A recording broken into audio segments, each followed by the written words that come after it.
It's quiet. We can start it.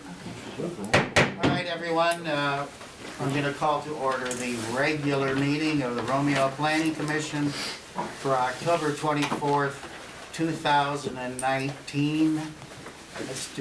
We'll start with roll call, and then we're going to have an open forum.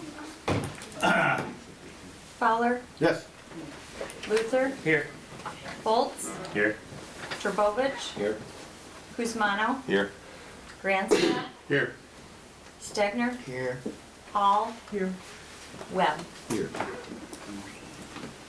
Okay, we have, this part of the meeting is open forum, and we have with us Mr. Ben Meldrum, who is proposing that we make an ordinance change here in the village, so I invite you to, let us know what you are proposing. Yep. So, and then we can have commentary from everybody, and if you have something to say, stand up, say your name, please, and where you live, and go ahead. Do you mind if I pass out some information to everybody? No, not at all. Go ahead.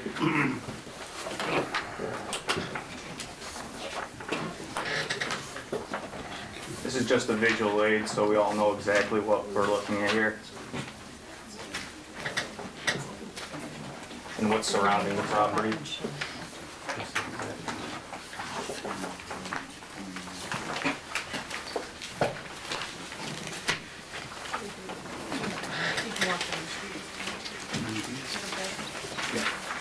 So I'm Paul Meldrum, this is my brother Ben Meldrum. We're the owners of the Clinton Street property.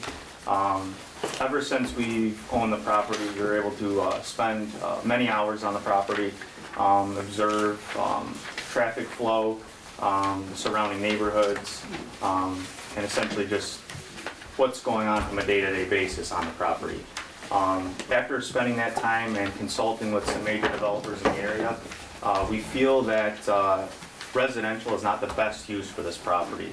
It just didn't sit right with us, putting two single-family residences on this property. We feel that the best use for this property is commercial, but as a happy median, due to the amount of traffic that a commercial piece of property could bring to the area, we feel that light industrial is the route to go here. The property to the east, where the auto glass building sits, that is zoned industrial. The property to the south of our property is DTE, and that is industrial as well. And those pieces of property, the DTE piece of property, that goes further west than the subject property, and then the auto glass property, that goes further north than our property. And Ben? Yeah, so we are aware that it's originally platted residential.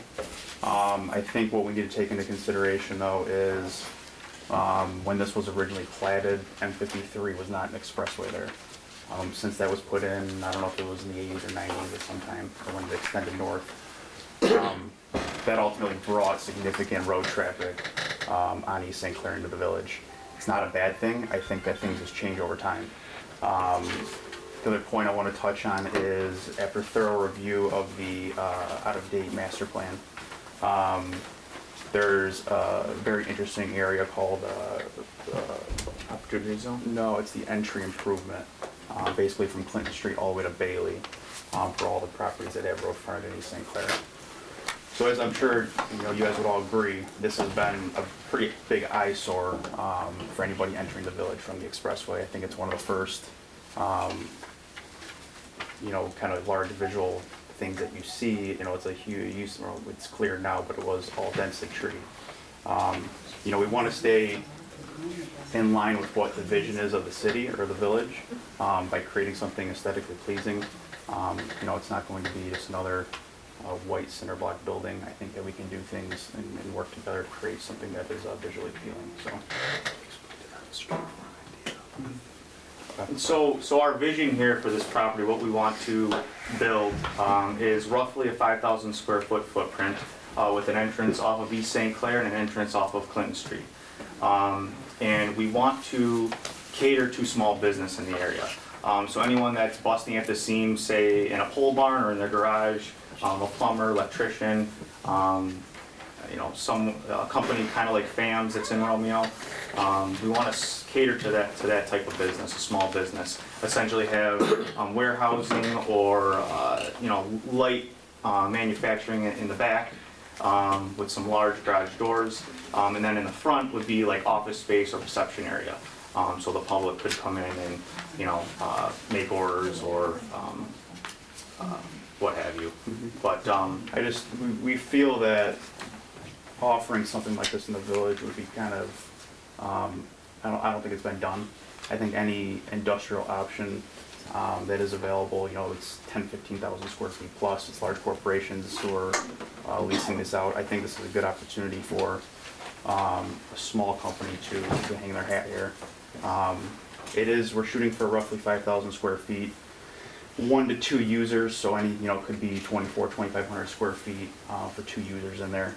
Again, I think the vision is small retail in the front, whether it's a showroom or whatever. And we think the balance is a happy median with not increasing traffic flow on that street, and also not being a high traffic in and out commercial retail space. yeah. This, if we move forward and build this building, it will be the most beautiful building, piece of real estate between Van Dyke Expressway and Main Street. We will do a beautiful job landscaping it. There'll be a nice architectural spin to the property. It's not going to be just a metal frame building like the Auto Gems building or the Auto Glass building next door. It will be aesthetically pleasing, and I think everyone will like it, seeing it come as they're approaching to the city or into the village. May we ask? Sure, go ahead. So basically, you're saying you're going to build a structure that will have a front area for some sort of retail, but it's basically a storage area for other businesses? Am I understanding that? No. So, for instance, and don't take this, as factual or anything like that, but for instance, if we were to have a t-shirt shop there, somebody could press their shirts in the back, pack them in the back. It's very light industrial. This isn't going to be loud. This isn't going to be high traffic, but they still have a place to display their products. For instance, it could be a electrician who in the front of their business has different cables that they're displaying, whether it's generators that they're displaying as well. Can also store significant equipment in the back. I think that concept is applicable to many different industries and many different businesses.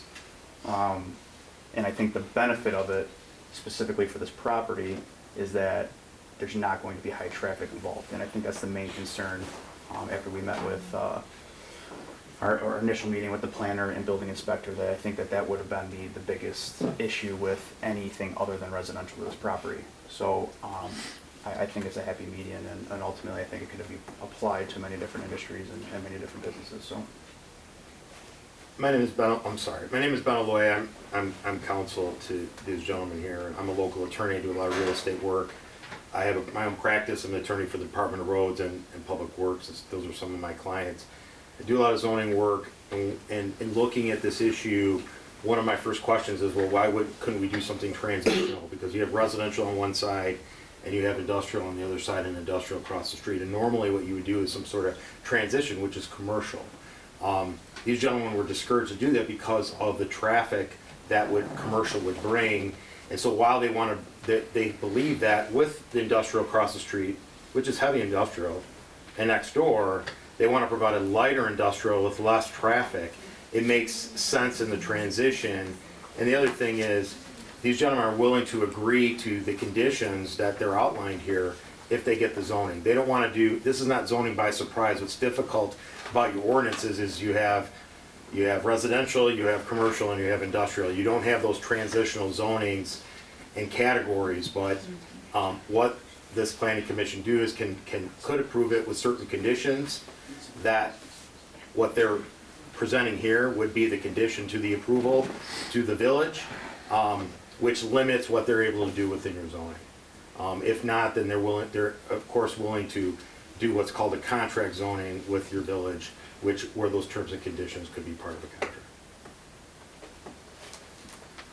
I don't think we brought up the traffic count. There's about 15,000 cars a day that pass this property, According to SEMCOG. and that was as of 2017. Mhm. It's probably well over 15 now. Yeah. So, So the question that I have on this is, you're gonna build, you're proposing to build a building, but you don't know what's gonna go in it. And you say you're gonna control what goes in it. But let's say 2 years go by and you don't have a tenant, and all of a sudden you need to fill that building. we're already. Huh? Go ahead. I was gonna say, so do you have prospective tenants that are willing to go in as soon as it's completed, or what's the? We have some people that we're talking to. Obviously, We don't names wanna can't be drop any released. names Yeah, here, names can't yeah. be released right now. With that said, you know, if we have contract zoning or something that we can go ahead and market with, then I think that's the route we go. Go ahead. And the light industrial use would limit that within certain uses. Yeah.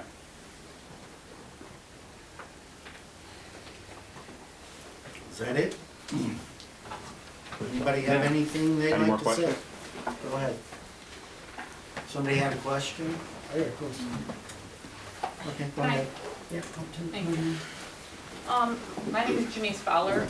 I actually own property at 339 East St. Clair, which is 3 doors down from this property that we're asking for rezoning, and it's a residential, single-family residential home. My comment is because I see Mr. Grandstaff has his master plan out. I read through the master plan, and under the page that's in industrial, there's a specific clause in there that asks for the protection of the property on Clinton Street and Dickinson Street that is on the west side of Clinton Street, which is that property. It asks to protect it against industrial, if you go back and read that master plan.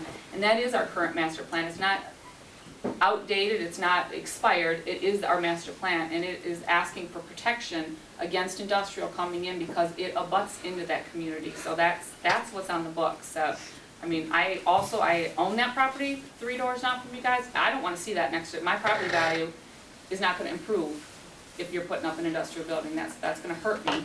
But my main concern is I'm looking at what master plan we have in place right now that asks to protect those properties on Clinton Street. Thank you. Mr. Chairman, I think it's appropriate for me to give my planner's report before you go to the audience, if you don't mind.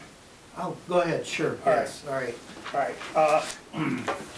I'm Steve Casson, as you know, and members of the audience may not know, I'm your recently hired city planner. I have 45 years of experience in planning.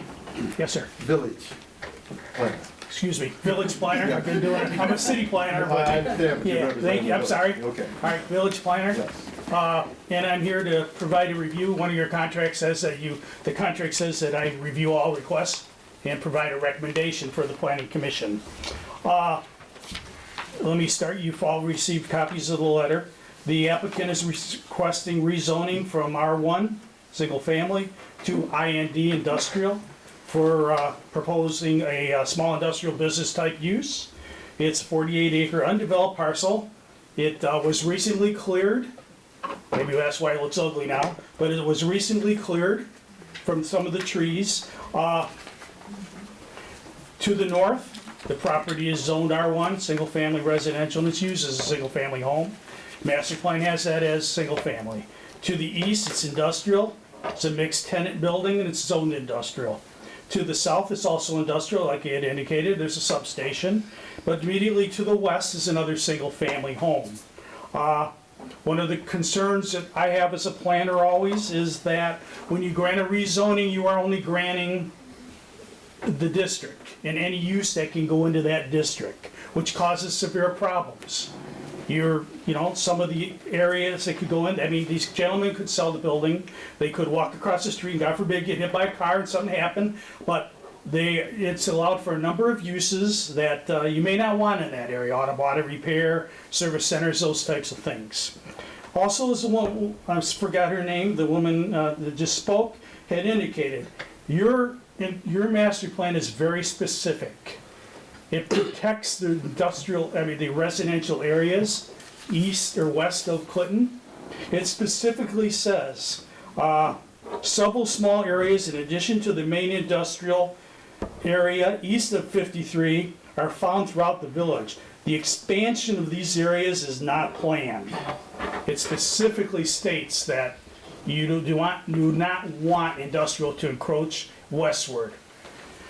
One of the things that I found over the years is once you start an industrial use or start a use right next to a single family home, especially on the main road, you're going to encourage additional. The next one's going to come in and say, it's already next to me. How do I continue? How do you stop me from continuing? A natural barrier for planning our roads. Opposite uses tend to look at each other. They're incompatible uses. It's my belief that the area is conducive for single-family homes. It was purchased under auction from the village for use as single-family. So in regard to that, I don't believe there's a legitimate need, but the master plan specifically says that the area should be single-family, and introducing industrial there would be incompatible to that neighborhood. Therefore, I'm recommending denial.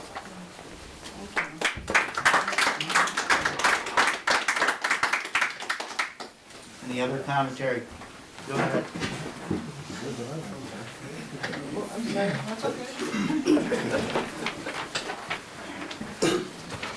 Hello, my name is Mary McLaughlin. I am a village resident, West Washington Street. I did submit a letter to you for tonight's request, and I'm not going to read the whole thing. You guys can read that, but I will read off of it. I am submitting my written objection to the request for rezoning of the parcel as described. And the request being considered tonight is not only contrary to both the zoning ordinance and the master plan, but it's a complete jump from the most restrictive use to the least restrictive use. Again, as Mr. Casson pointed out, once an industrial use is in there, it can be any of those 1 through 17 industrial uses that are listed in your zoning ordinance. And if you take a look at your zoning ordinance, under the industrial district, they have permitted uses. Once that's zoned industrial, any of those 17 uses can be avail themselves to that property. Again, in the master plan, it does have a well-defined and an extensive industrial district that's currently there. And there are a number of vacant lots that are out in the industrial district right now. There is a rather larger lot, though I looked at the square footage of what you just said, that is for lease out there. So there are sites in the existing industrial district that could be used to accommodate them.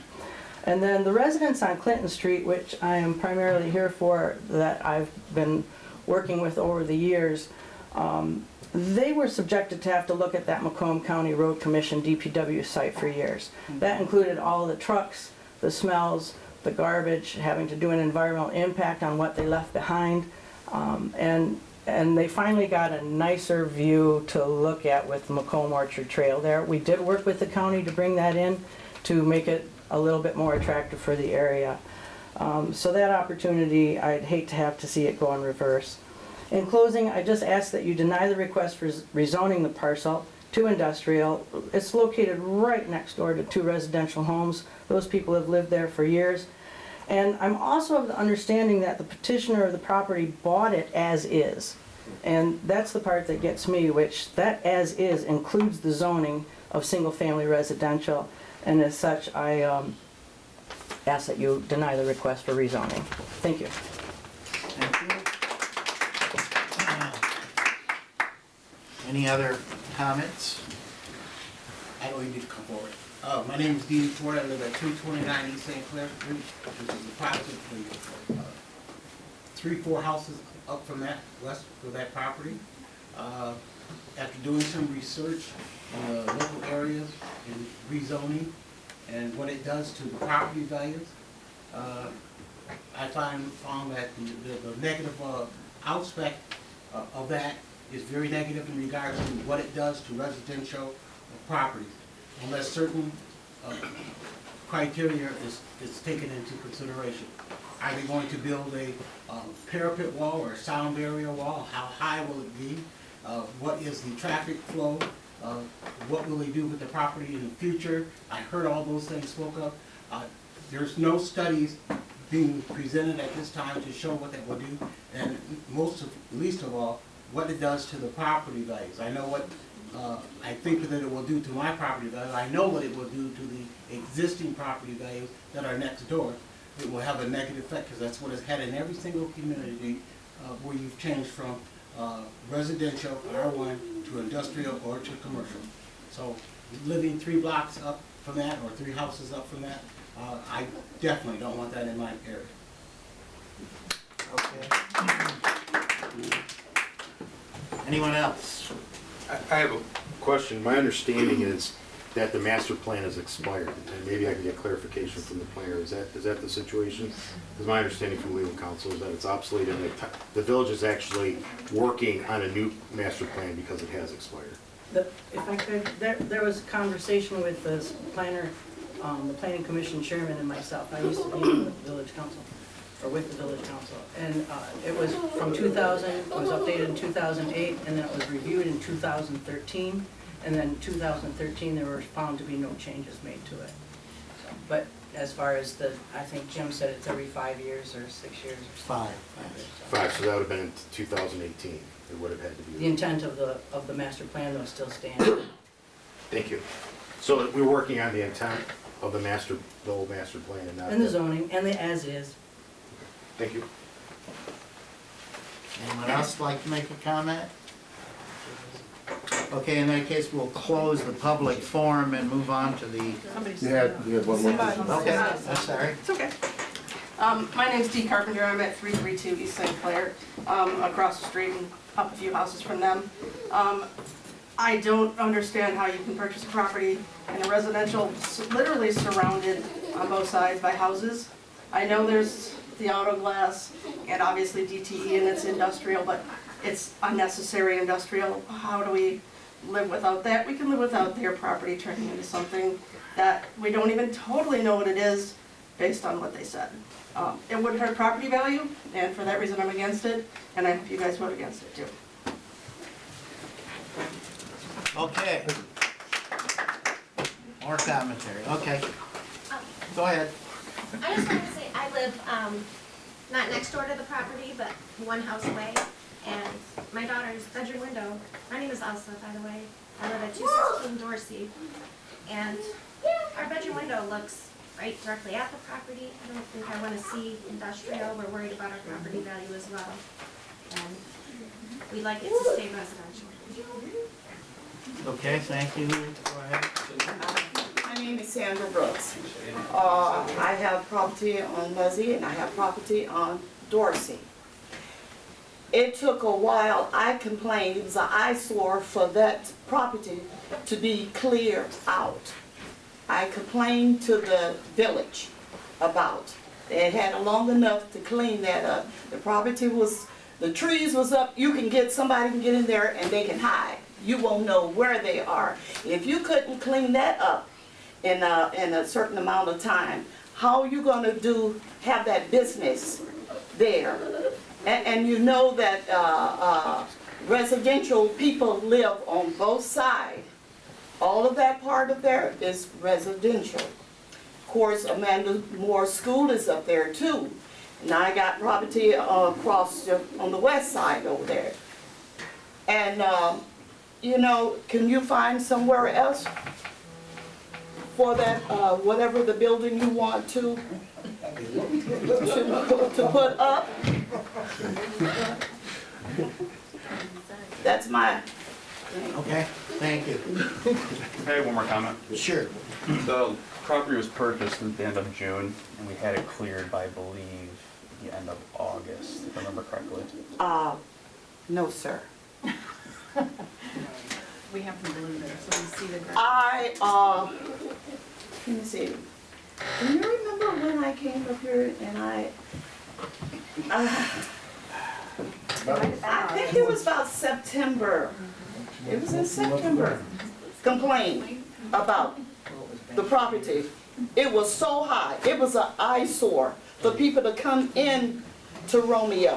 I had different. It has not been that like that. No, it has not been like that long at all. It haven't. It got it clean. But it has not been clean. for a while. If you lived here, you would know it wasn't like that for their years. Okay, anybody, any further comments on the property? If not, we're gonna close this public forum and move on to the regular meeting and the agenda. We'll take this up tonight again, so we're gonna make some changes to our agenda, but first, let's go over the minutes of our last meeting. Anybody? Make a motion we accept as presented. I second. All in favor of accepting the minutes? Aye. Opposed? Okay. All right, Mr. Grandstaff wanted to add something to the agenda, and go ahead. If we could, I would like to add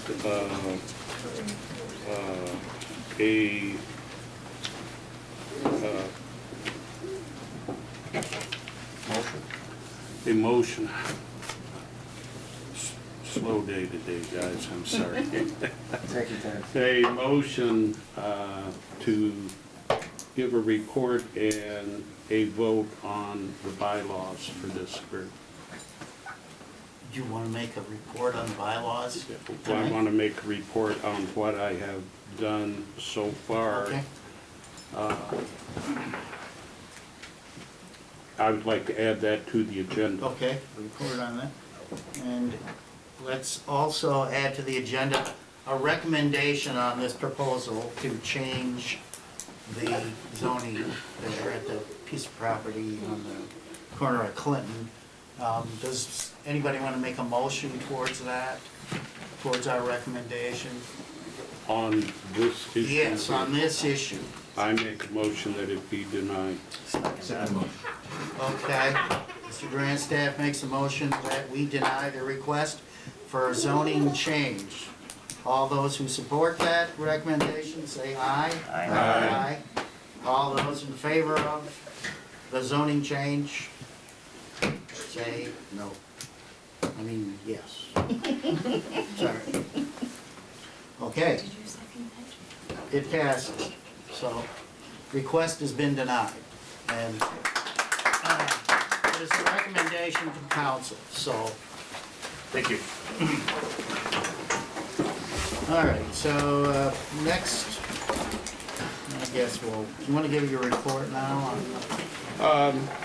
I went in and talked to the village clerk. They presented to us a 7-8 page set of new bylaws they wanted us to consider. I talked with the clerk, tried to determine exactly why we needed to make these changes. The thing that seemed to be of most importance to her was our being here to provide a quorum. And I indicated that there are other methods we could use. There's no reason that we couldn't, as a group, when we get our packet, call the village, call Cindy and say, I will attend, I will be out of town, whatever, so she can determine if we have a quorum. This seemed to be the biggest issue the clerk had and why she wanted these changes. I do not see the need for everything that was included in the suggested bylaws, so I would like to make a motion that we accept the 1965 version of the bylaws and adopt them for another year. It is, according to the village president, when she was here, it is something we must do yearly. Therefore, I would like to make sure we do it. That is my motion. I second it. All those in favor of that motion to adopt or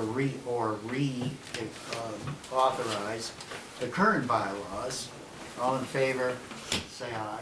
Aye. All those opposed? No. So there's one.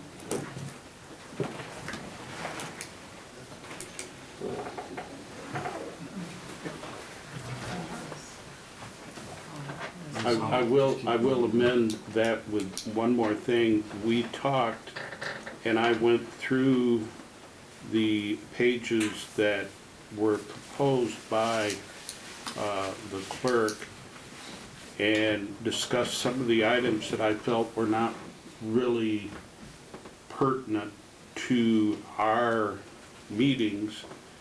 And she was going to make some modifications and get back with me, and that has been over a month. And I called to check and see if perhaps I had missed a phone call, an email or something, and she said no, that she had not gotten to it, so. If I may. Hi, Catherine Tracker, Village Clerk. I was waiting for the committee to meet, because I know there was a committee that was formed, asked to discuss the bylaws, and since they haven't met, that's why there was no comments from the clerk's office. I was waiting for them. They never met. They said they were going to my knowledge, they have not. Therefore, I had no comments either. I was waiting for their comments. You indicated to me that you were going to make changes Right. and give them to me. Right, and then the last time I spoke with you, I said I was not ready for those changes yet. Yes. But I know that I've been talking with Jim, and I know I've been talking with Mr. Grandstaff, so we have been communicating. I haven't talked with Ms. Heel, I heard. Well, I would say the subcommittee can still meet, if you ask me. I think that's a good idea. I reached out to the clerk and asked if we could possibly get something, could possibly meet in the village hall, and never got a response, so. Everybody has the phone number sheets. I tried to get people together just last week. Mr. Grandstaff couldn't meet. So, You talked to wait, me, as I was there. told you before this meeting, Right, you know, right. so, but, okay. We can deal with that still. Okay, next item, master plan discussion. Mr. Casson, did you wanna? As you know, many of you participated in the public meeting. It went very well. There were a lot of participants. We have provided by Catherine probably 8 or 9 pages of notes.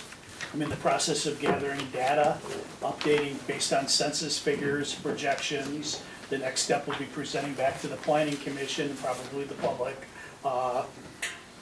sort of like a community snapshot of how things have changed over the last several years. So that's where we're at. Okay. Anybody have any questions for Mr. Casson? No? Okay. Next item is the lot split. How we organize that, I think Mr. Fowler is the one who brought that up at our last meeting. Currently, it's the council that reviews lot splits. Oh, regarding the council is reviewing all the information regarding lot splits. So Mm-hmm. it's already in our ordinance as far as it's their responsibility. And in the past, this board used to review it and give the recommendation to the council. But now the council is just going to review the information. And I think Mr. Cassian is meeting with also applicants and providing his information to the clerk, which and then it's passed on to the council. So we will no longer be doing it here at this level until it changes by the president. So you're gonna deal with that at the council level? Yes, yes, the president will be dealing with the lot splits, Okay. the information. That's pretty, Until it's changed to the council level. okay, until they actually say that this body can handle it again. Well, we've been handling those Correct. incorrectly. Not incorrectly, it's just that the previous administrations allowed this body to do it, and so, because the time-wise, we're more in tune, this group is more in tune with what's going on with the local residents, and the activities of the buildings being dispersed, and the other areas. There's more eyes to see here, and you had the time. So, now the council's taking that responsibility on. So, Any, Mr. Clark, did you have something to say? No, I don't, so lawyers or other people often say, no, I don't have anything to say, and then they say something. So, I don't, but if you have a question, I'll answer it. Well, you seem to disagree with when I made my comment about, it seemed to me we were dealing with lot splits and the past. But you weren't doing it inappropriately or improperly. Your review of it is a recommendation. The authority lies with the village council.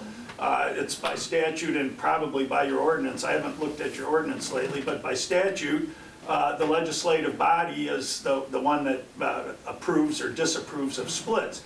I think historically and philosophically, the thought being that splitting lots, joining parcels of property, or splitting them is in itself, maybe in the simplest form, a form of planning. And so it made sense to have the planning commission look at it, usually get drawings and other things, a lot of information, and the planning commission looks at it and says, based on what we know, this is a good idea, or based on what we know, it's a bad idea.